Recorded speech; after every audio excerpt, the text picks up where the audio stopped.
Si Kiko Barsaga ay ibinoto ng mga taga Dasmariñas. Di ba? At ginagago naman ng mga kung sino-sinong tagalabas ng Maynila na matanda. At ng isang naggagaling-galingang JC Abalos.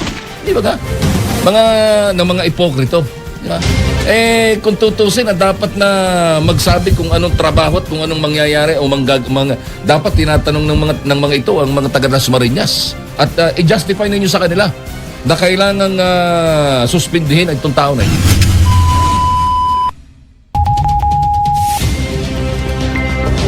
Dumaasa ho ang Pangulo ng Federal of Free Workers na si Attorney Sani Matula na mapapabilis ang pagpapatupad ng panukalang No Work, No Pay na isinusulong ni Ilocos Norte Representative Sandro Marcos.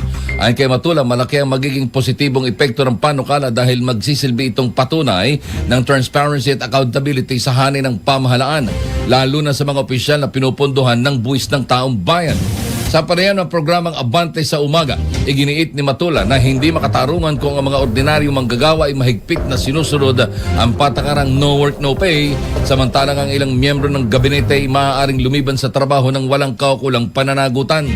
Dagdag pa niya, sa sandaling may sabatas ang panukala, mapapatunayan nito na mayroong patas at pantay na sistema para sa lahat ng manggagawa sa Pilipinas, mula sa karaniwang empleyado hanggang sa matataas na opisyal ng pamahalaan. Tingin namin yan po ay nagpapakita na tayo ay demokratiko at representanting gobyerno. Hindi tayo monarchical, wala pong reyna at prinsesa o hari dito. So, kung hindi ka ba nagtatrabaho, wala kang sweldo.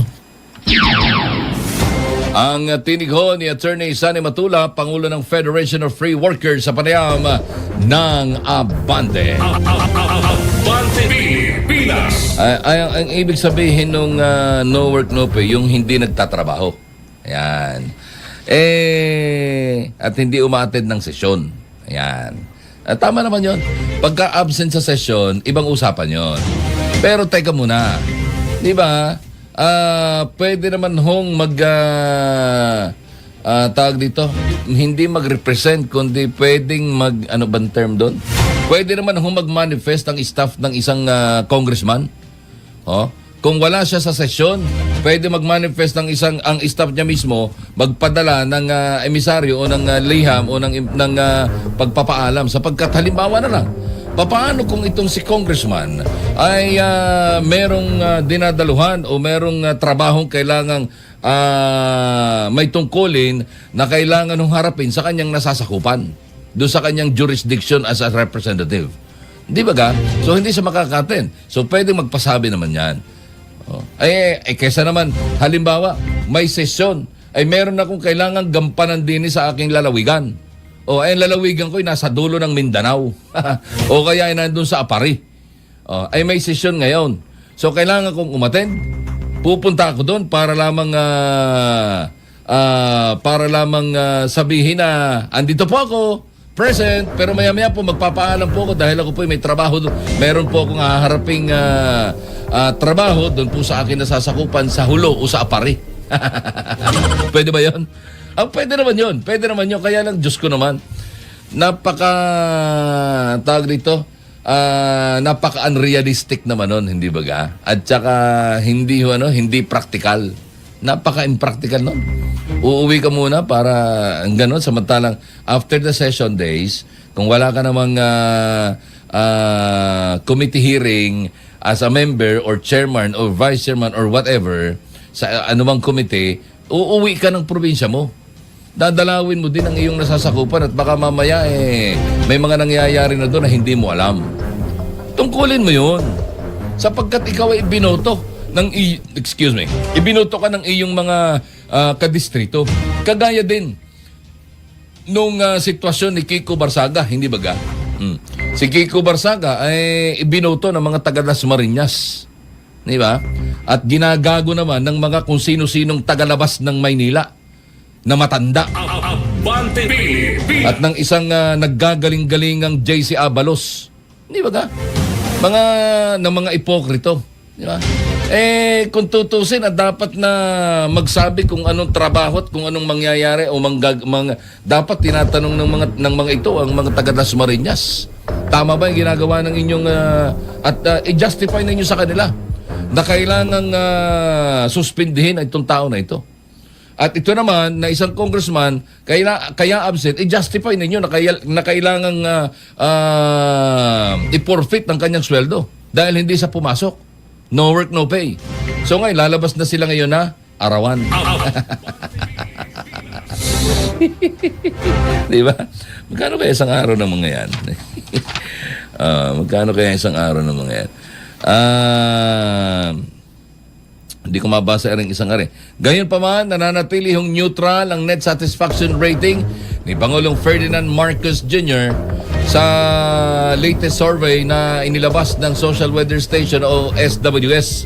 40% ng mga respondent ang nagsabing satisfied sila sa performance ng Pangulo, habang 43% naman ang dissatisfied at 17% ang undecided. Kumakatawan ito sa 4 sa bawat 10 Pinoy ang kontento sa performance ng Pangulo. Ginawa ang survey simula November 24 hanggang November 30, 2025. Halos wala namang pinagbago ang mga numero ng Pangulo sa nakaraang survey noong Setyembre. Ano man, Teban?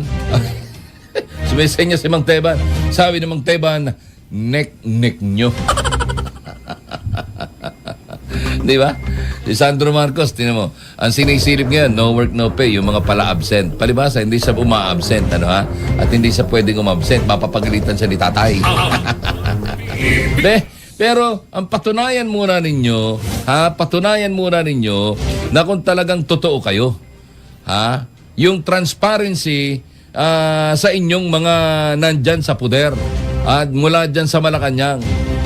Yun muna ang patunayan ninyo. Hindi nyo pa napapatunayan yung mga sinasabi ni Manang Aimee at ng taong bayan eh. Hindi nyo pa napapatunayan yun. Patuloy kayo nagtetengang kawali. Hindi ninyo pinapansin yung mga tao. Samantalang hanggang ngayon, ang tingin sa inyo ng mga tao, simple lang. Ang tingin sa inyo ng mga tao, mga adik. Mrs. Dedo, matapos rat-ratin ni Mister sa Maguindanao del Sur. Bakit niratrat? Anong nangyari? Mabati sa balita si Abante reporter June Mendoza. Abante Pinas. June. Kaagad nasawi ang isang misis matapos umanong pagrarat-ratin ng mismong mister sa bayan ng Talayan sa Maguindanao del Sur.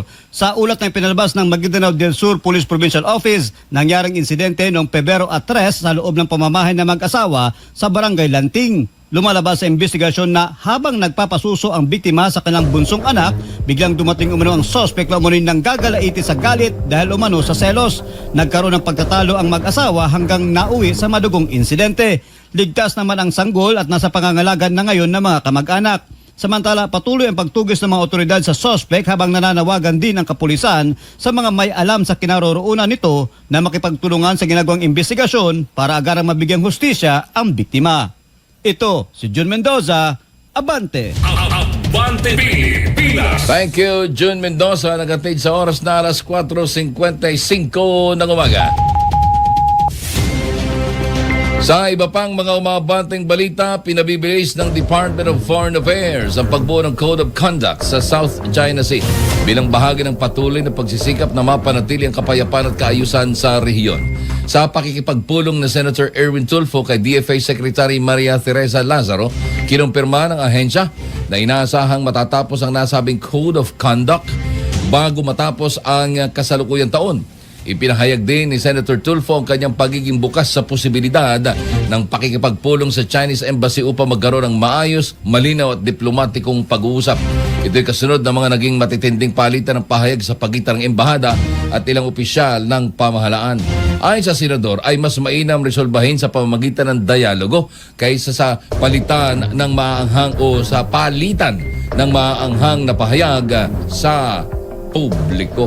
Abante Pinas.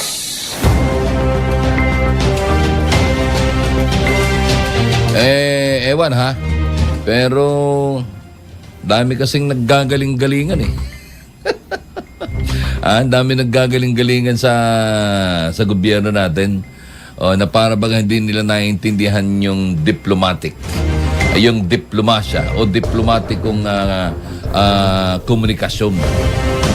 Itong si Tariela, style nito, style nito, ewan ko ba? Style nito para din itong nanghahamon hindi naman kaya. Hindi naman kaya. Yung kanyang Coast Guard, bahag ang buntot. Di ba ka? Wala namang magawa Kasi hindi kayo po pwedeng lumaban. Hindi sa hindi kaya, hindi kayo pwedeng lumaban. Kaya wag na kayong mag-provoke. Wag na. Dahil lumalabas na kayo, nagpo-provoke ngayon. Ngayon, binubuli kayo. Kasi gusto nila kayong magalit. Pero hindi, pinoprovoke nyo lalo. Adi, ang tanong ngayon is, kaya nyo ba?